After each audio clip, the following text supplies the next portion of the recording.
आदरणीय वक्तागण एवं कथा रसिक श्रोतागण, आप सभी का इस कार्यक्रम में हार्दिक स्वागत अभिनंदन करता हूं।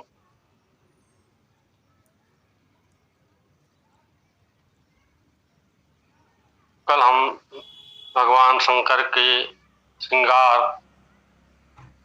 उनकी सुंदरता का वर्णन कर रहे थे। इस दोहे में गोस्वामी जी लिखते हैं कि उनके सिर पर जटाओं का मुकुट है एवं गंगा जी शोभायमान है। उनके कमल के समान बड़े बड़े नेत्र थे और उनका कंठ नीला था और उनके मस्तक पर द्वितीया का चंद्रमा शोभायमान हो रहा था। ऐसा चित्रण यहाँ पर किया गया। महर्षि याज्ञवल्क्य को महर्षि भरद्वाज ने पूछा था भगवान राम के विषय में। प्रश्न था महर्षि भरद्वाज का कि आप श्री राम के विषय में मुझे सुनाइए कि राम कौन है। राम कौन प्रभु पूछो तो ही कहो बुझाए कृपा निधि मोहि। तो प्रश्न तो किया था भगवान राम के विषय में और महर्षि याज्ञवल्क्य ने उत्तर में भगवान शंकर का चरित्र सुनाया और वह भी कोई थोड़े में नहीं, बहुत विस्तार में भगवान शंकर का चरित्र याज्ञवल्क्य जी ने भारद्वाज जी को सुनाया। तो भाई हमको कुछ सामने वाला उत्तर कुछ दे तो अभी तो भाई अब थोड़ा पता तो लगता है। लेकिन यहाँ महर्षि भरद्वाज जी ऐसे श्रोता थे, वे उन्होंने कुछ टोका नहीं, बड़े ही प्रेम से जैसे राम के विषय में हम सुना रहे हो, राम कथा ही जैसे वो सुन रहे हो, ऐसे बड़े ही मन योग से शिव चरित्र सुनने लगे। तो सीधे शुरुआत श्री राम कथा की ना करके शिव चरित्र को पहले सुनाते हैं याज्ञवल्क्य जी। इसका तात्पर्य यह है कि भाई शंकर जी भगवान रामचरितमानस के रचयिता है और उनके दोनों विवाहों की चर्चा इस चरित्र में की गई। सती चरित्र और फिर पार्वती चरित्र, पार्वती से विवाह। तो वस्तुतः भगवान राम को समझने के लिए हमें जो पात्रता चाहिए वो पात्रता तो पहले हम में आवे। इस शिव चरित्र सुनाने का मतलब यही। उमा खंड को सुनाया, पहले सती खंड को सुनाया महर्षि याज्ञवल्क्य ने, उसके पश्चात उमा खंड को सुनाया। तो सती खंड जो है वो निषेधात्मक पक्ष है और जो पार्वती खंड है, उमा खंड है, वो विधेयात्मक पक्ष है। यानी सती जी ने जो किया वो हमें नहीं करना चाहिए, वो हमें नहीं करना है। और पार्वती जी ने जिस पद्धति से भगवान राम की कथा सुनी, भगवान राम को जाना, वह अनुकरणीय है, वह हमारे लिए आवश्यक। तो उस पद्धति से ही हम राम कथा को समझ सकते हैं। और जब शिव चरित्र पूरा सुना लिया महर्षि याज्ञवल्क्य ने, उसके पश्चात ये कहते हैं कि भरद्वाज, अब मैं तुम्हें श्री राम का चरित्र सुनाऊंगा। प्रथम ही मैं गए शिव चरित्र बूझा वरम तुम्हार, सुजि समस्त तुम के रहित समस्त विकार। मैंने शिव चरित्र कह करके तुम्हारी परीक्षा ली कि भाई तुम राम के भक्त हो कि नहीं हो, क्योंकि जो शिव का भक्त नहीं होगा और राम का भक्त नहीं हो सकता। रामचरितमानस की ये बहुत दृढ़ मान्यता है और यह बात बार बार कही गई है। जो शिव को द्रोही होगा उस यथार्थ में राम का भक्त हो ही नहीं सकता, राम की भक्ति उसके जीवन में आ ही नहीं सकती, क्योंकि भगवान शंकर जो हैं वो भगवान राम की भक्ति के खजांची। तो जैसे खजांची जब निकाल करके दे तब राजा का धन किसी को प्राप्त होता है, वैसे ही जब तक भगवान शंकर न दे तब तक भगवान राम की भक्ति किसी को नहीं मिल सकती। ये भगवान विष्णु ने भी कही है, भगवान राम ने भी ये बात कही। नारद मोह प्रसंग में भगवान विष्णु ने कहा था कि बिना भगवान शंकर की कृपा के मेरी भक्ति प्राप्त नहीं हो सकती। यहीं पर कृपा न करें पुरारी, तही न पाओ मुनि भगति हमारी। जिस पर शंकर की कृपा न हो उसे मेरी भक्ति प्राप्त नहीं हो सकती। और भगवान राम ने भी यह बात कही।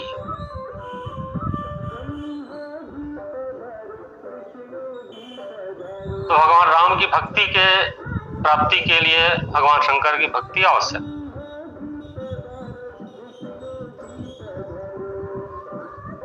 अब रामचरित्र सुनाना प्रारंभ करते हैं महर्षि याज्ञवल्क्य।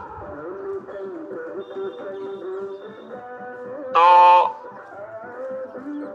सबसे पहले कैलाश पर्वत का वर्णन करते हैं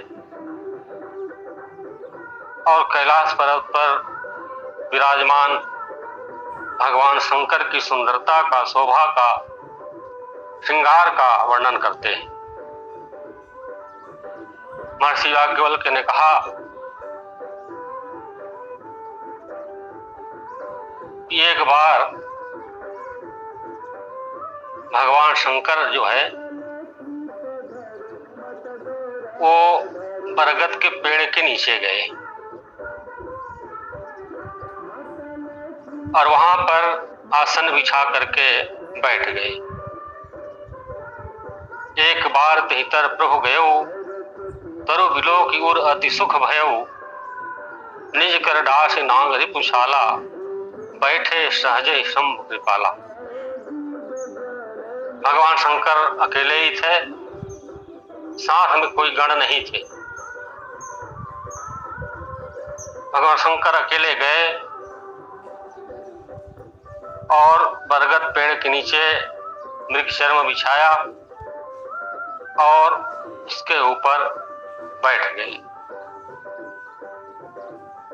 और जब व्याघ्र चर्म पर बैठ गए उस समय कैसे लग रहे थे भगवान शंकर, उसकी शोभा का वर्णन महर्षि याज्ञवल्क्य ने किया है। क्योंकि अब राम कथा प्रागट्य की भूमिका बन रही है। अब आगे भगवान शंकर के द्वारा राम कथा का प्रागट्य होगा। तो पहले वक्ता का परिचय यहाँ पर महर्षि याज्ञवल्क्य देते हैं। जैसे हम कथा सुनने जाते हैं तो हमारा ध्यान सबसे पहले वक्ता की ओर जाता है कि वक्ता जो है कैसे कपड़े पहने हुए,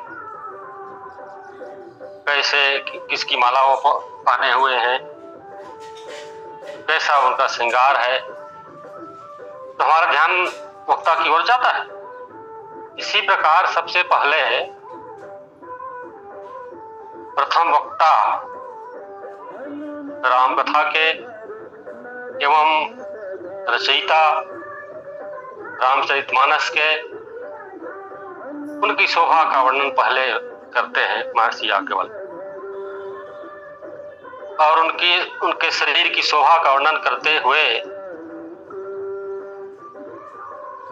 वहां पर महर्षि याज्ञवल्क्य कहते हैं, कुंद इंद्र दर गौर शरीरा भुज प्रलम्ब परिधन मुनि चीरा। भगवान शंकर का शरीर हिंदू से करते, चंद्रमा से करते या शंख से करते तो वो अपूर्ण हो जाता, एक में वो पूर्णता नहीं आती। जो विशेषता भगवान शंकर के गौर वर्ण में है, उनके शरीर में है। कुंद में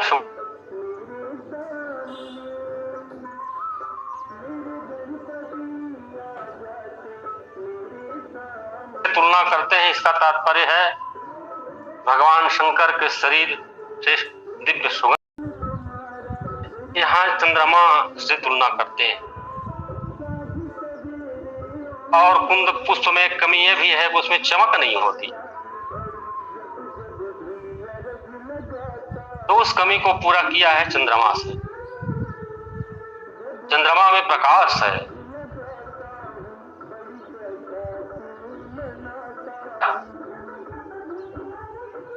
वैसे ही भगवान शंकर का जो मुनि चीरा, भुजाएं लंबी लंबी हैं, भगवान शंकर के आजान बाहु हैं और मुनियों के वस्त्र धारण किए हुए व्याघ्र चर्म, जो भगवान शंकर को प्रिय है, वो व्याघ्र चर्म पहने हुए। एक बार पूरा शरीर का वर्णन किया,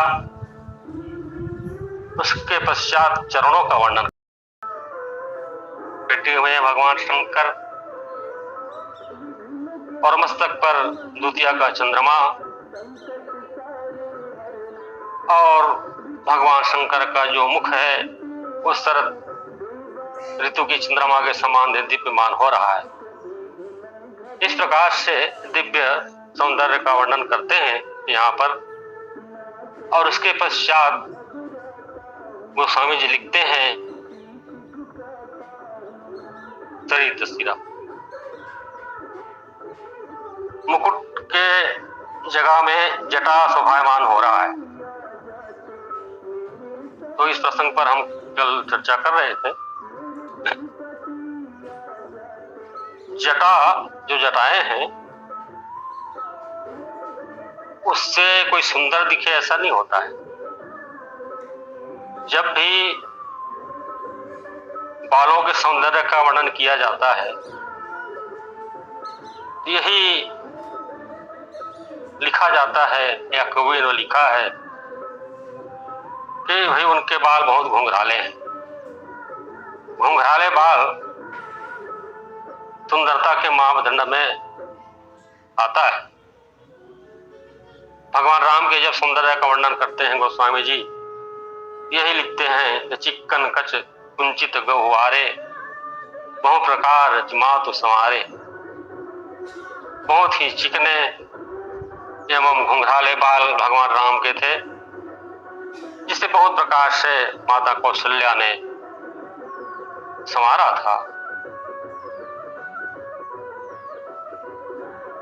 और जब पुष्प वाटिका में प्रसंग आता है तो वहां पर भी भगवान राम के बालों का वर्णन करते हुए गोस्वामी ने लिखा है, विकट भ्रिकुटी कच घूंघर बारे, बाहें टेढ़ी एवं प्रभु के बाल घुंघराले। तो सुंदरता का, बालों की सुंदरता का जब वर्णन करना हो तो उसके लिए घुंघराले बाल ही लिखा हुआ है अनेक प्रसंगों में। घुंघराले बाल बहुत आकर्षक लगते हैं, लेकिन यहाँ पर गोस्वामी जी लिखते हैं कि भगवान शंकर की जो जटा है वही उनका मुकुट है। भगवान शंकर जटा में ही बहुत आकर्षक प्रतीत होते हैं। इसका तात्पर्य है भाई, यहाँ जो भगवान शंकर की सुंदरता में जिन जिन चीजों का वर्णन किया गया वो सब सुंदरता के मापदंड में कोई चीज नहीं आती।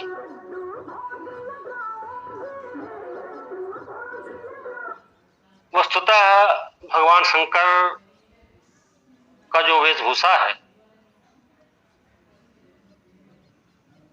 उसमें कई संकेत हैं। एक तो ये कि भाई किसी सुंदर वस्तु को धारण करके कोई व्यक्ति सुंदर दिखे तो वो सुंदरता किसकी हुई? वस्तु की हुई कि व्यक्ति की हुई? वो सुंदरता तो वस्तु की हुई। भाई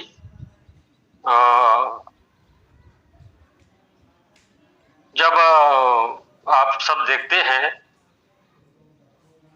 टीवी में, फिल्मों में कि भाई कैसे एक बदसूरत व्यक्ति को भी मेकअप के द्वारा ऐसा सजा दिया जाता है कि बहुत ही वो आकर्षक प्रतीत होता है, और जब मेकअप उतारने के बाद उसको देखा जाता है तो व्यक्ति पहचान में नहीं आता है, यही व्यक्ति था जिसने उस फिल्म में काम किया है।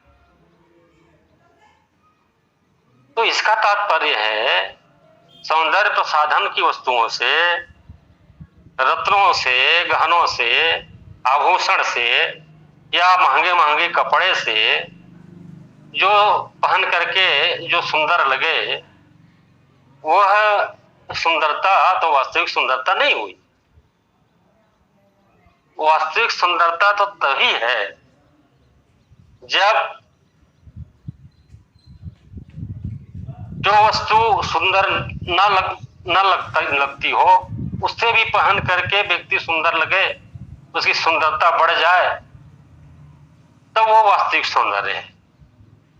ये भगवान शंकर के चरित्र में, उनके वेशभूषा में बात हमको देखने को मिलती है। भगवान शंकर का जो दर्शन है, जो चिंतन है, वो अलग प्रकार का है। भगवान शंकर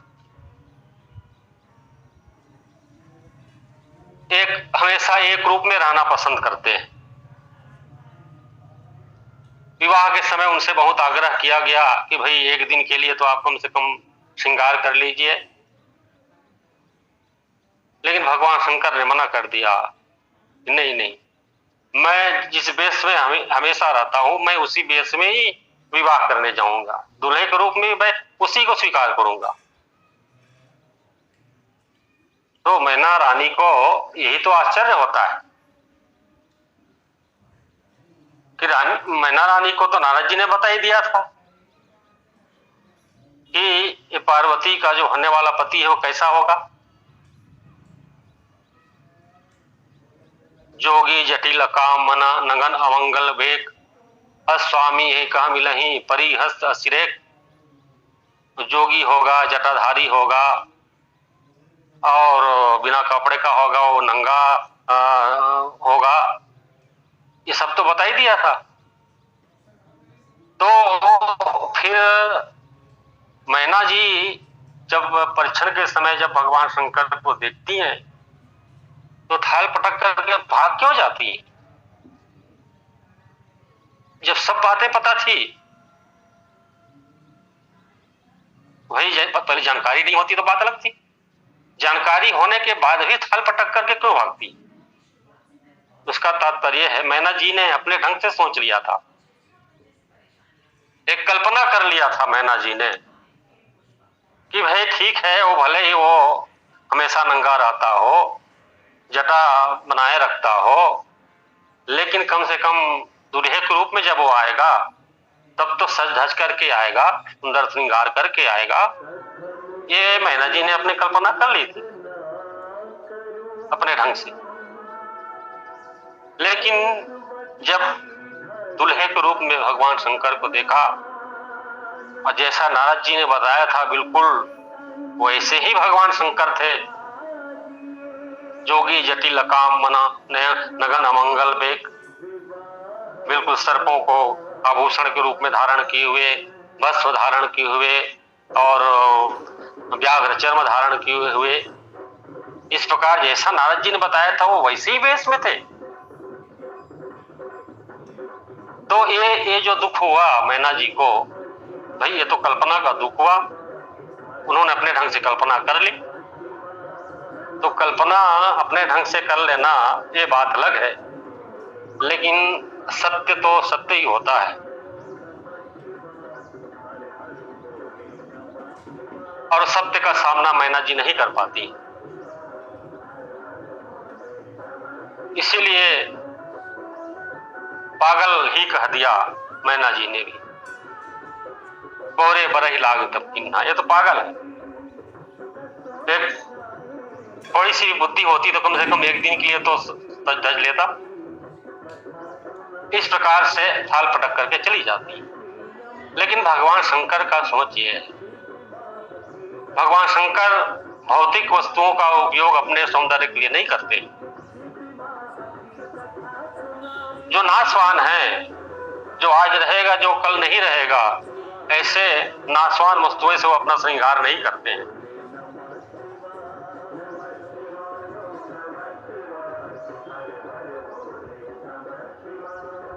फिर भी भगवान शंकर इतने सुंदर दिखते हैं, उसी का वर्णन यहां पर किया गया। अन्य देवता लोग तो मुकुट पहन करके सुंदर लगते हैं, लेकिन भगवान शंकर बिना मुकुट के जटाओं में ही वो बहुत आकर्षक प्रतीत हो रहे हैं, ये यहाँ पर लिखा है। और हमने कल वर्णन किया था कि भाई भगवान शंकर का जो श्रृंगार है वो हमें वैराग्य की प्रेरणा देता है। उन्होंने जो वस्तुएं धारण कर रखी है वो सब संसार से वैराग्य की ही प्रेरणा देता है। जटा जो है वैराग्य का ही प्रतीक है, और सिर पर जो है गंगा जी है। तो भगवान शंकर ने हमें दो गंगाओं को प्रदान किया है। दो गंगाओं का प्रागट्य भगवान शंकर इस धरती पर करते हैं। एक तो है गंगा जी इस धरती पर जो बह रही है, उसको भी धरती के पर प्रकट करने का श्रेय भगवान शंकर को है। और दूसरे है राम कथा का गंगा। एक गंगा उनके सिर पर है, दूसरे गंगा भगवान शंकर के हृदय में थी, जिसे पार्वती जी ने भगीरथ बन करके हम लोगों के समक्ष प्रकट किया। और भगवान शंकर ने यही कहा भी, तो पूछे रघुपति कथा प्रसंगा, सकल लोग जग पावनी गंगा। पार्वती, तुमने जो प्रश्न किया है, तुमने जो पूछा है, वह तो गंगा जी के समान है। सकल लोग जग पावनी गंगा, सभी लोगों को पवित्र करने वाली गंगा के समान है। तो भगवान शंकर एक तो सिर पर गंगा जी को धारण करते ही हैं, जिसके स्नान से, स्पर्श से, दर्शन से पापों का नाश होता है। तो दूसरी है राम कथा गंगा, भगवान शंकर के हृदय में थी, जो आज हम रामचरितमानस के रूप में जिसका पठन श्रवण करते हैं, यह भी गंगा है। और ये गंगा तो उस गंगा से भी सुलभ है, और वह गंगा पापों का नाश करती है। तो यह जो गंगा है, यह क्या करती है कि राम कथा कलि कलुष विभंजनी, बुद्ध विश्राम सकल जन रंजनी। विद्वान लोगों को जहां विश्राम देती है, साधारण लोगों को जहां मनोरंजन प्रदान करती है, वहीं ये कलयुग के दोषों को मिटाने वाली। कलयुग का दोष यही है सबसे बड़ा, कलयुग के लोगों की प्रवृत्ति जो है सहज रूप से पाप के प्रति होती है। सहज रूप से पाप करने का ही मन होता है, पुण्य करने का मन नहीं होता। तो जिसे गोस्वामी जी ने कहा कि कलि केवल मल मूल मलीना, पाप पेवरधि जनमन बीना। कलयुग के व्यक्ति का मन जैसे मछली की तरह है, जैसे मछली जल से अलग नहीं होना चाहती, वैसे ही कलयुग के लोग पाप से अलग नहीं होना चाहता, और इसी दोष को दूर करता है रामचरित। तो जटा मुकुट, मुकुट के रूप में जटा शोभायमान है, जो हमें इसके माध्यम से भगवान शंकर ये संकेत कर रहे हैं। गंगा जी भक्ति की प्रतीक हैं, तो भाई जहाँ जटा वैराग्य का प्रतीक है, तो ये संसार नाशवान है, संसार के प्रति हमारे मन में वैराग्य हो और भगवान के प्रति अनुराग हो, यही यहाँ पर संकेत किया गया। और नीलकंठ लावण्य निधि, भगवान का कंठ नीला है, वो नीले कंठ हमें अत्यंत सुंदर लग रहे हैं। ये नीलकंठ जो है इसलिए हुआ क्योंकि उन्होंने जहर को रोक लिया गले में। ये भगवान की करुणा का परिचायक है।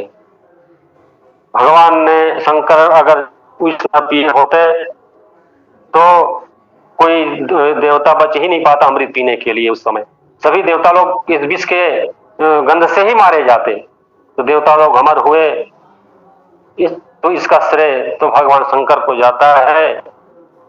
देवता लोग जहाँ अमृत पी करके अमर हुए, वहां भगवान शंकर विष पी करके अमर हुए। वो लोग तो देव कहाए, तो विष पी करके शंकर जी महादेव कहलाए। तो नीलकंठ लावण्य निधि, तो भगवान शंकर का कंठ जो विष के कारण ढीला दिखाई दे रहा है, वो अत्यंत आकर्षक प्रतीत हो रहा है। और सोह बाल विदो भाल, और मस्तक पर दूतिया का चंद्रमा शोभित है। ये दूतिया का चंद्रमा जो है, वो इसकी कथा जो है, इसकी कथा पुराणों में आती है कि दक्ष प्रजापति के साथ से चंद्रमा को क्षय रोग हो गया। तो क्षय रोग जब हो गया तो ब्रह्मा जी के पास गए। ब्रह्मा जी ने उपाय बताया कि भाई तुम शंकर जी की आराधना करो, और चंद्रमा ने शंकर जी की आराधना की सोमनाथ में। और फिर दक्ष के श्राप से चंद्रमा एकदम कमजोर हो गया, बिल्कुल क्षीण हो गया। तब भगवान शंकर ने उसे मस्तक पर धारण कर लिया चंद्रमा को, और फिर एक रूप में वो चंद्रमा हमेशा भगवान शंकर के मस्तक पर निवास करते हैं। तो ये सब एक एक जो है भगवान के आभूषण है, भगवान शंकर के आभूषण है। ये सब भगवान शंकर की करुणा को, कृपा को प्रकट करने वाला तत्व है। इससे भगवान शंकर कितने कृपालु हैं, इसी का दर्शन हमें होता है भगवान शंकर के श्रृंगार से। बस इन्हीं शब्दों के साथ मैं अपनी वाणी को विराम दूंगा, और मेरे समय समाप्ति की ओर है। इसलिए बोलिए श्यावर रामचंद्र की जय। बोलिए सियावर रामचंद्र भगवान की जय। बहुत बहुत धन्यवाद महाराज जी। आपके श्रीमुख से 2 दिन तक जटा मुकुट सुर सरिसित लोचन नलिन विशाल, इस दोहे के आधार पर चर्चा भगवान शिव जी के स्वरूप का होना। जटा मुकुट शब्द पहले जिसकी व्याख्या आपके द्वारा की गई, तो बस्फी का एक चिन्ह है। इसके पहले मुनि चीरा, ऐसा गोस्वामी लिखते हैं। श्री राम जी भी जटा मुकुट परिधान मुनि चीरा, उनके लिए भी अरण्यकांड में यह बात आई है। और लोचन नलिन विशाल, श्री राम जी राजीव नयन विशाल, लंका कांड के छंद में इस बात पर है। सुर सरित सिर, सुर नदी गंगा जी सिर पर है। यह ज्ञान गंगा तो है ही, ज्ञान का स्थान मस्तक है, भक्ति का स्थान हृदय है। श्री शिव जी ने गंगा जी को अपने सिर पर धारण किया है। उसमें हेतु यह है कि वह भगवान का चरणामृत है, और उसको सिर पर धारण करना राम का धर्म, वह भक्ति भावना सूचक है। जहिपद सुर सरिता परम पुनीता, प्रकट भई शिव शीश धरी, बालकांड में 211 के छंद में गोस्वामी जी इसका और भी एक कारण है कि श्री रामचंद्र जी भगवान शिव के गुरु हैं। श्री राम मंत्र का उपदेश श्री रामचंद्र जी ने ही शिव को दिया। यह पहले भी गोस्वामी जी के द्वारा बताया गया, क्योंकि भगवान शंकर कहते हैं सोई मम इष्ट देव रघुवीरा। श्री शिव जी ने पार्वती जी को गुरु गीता सुनाई है और उन्होंने बताया कि भगवान राम ही उनके गुरु।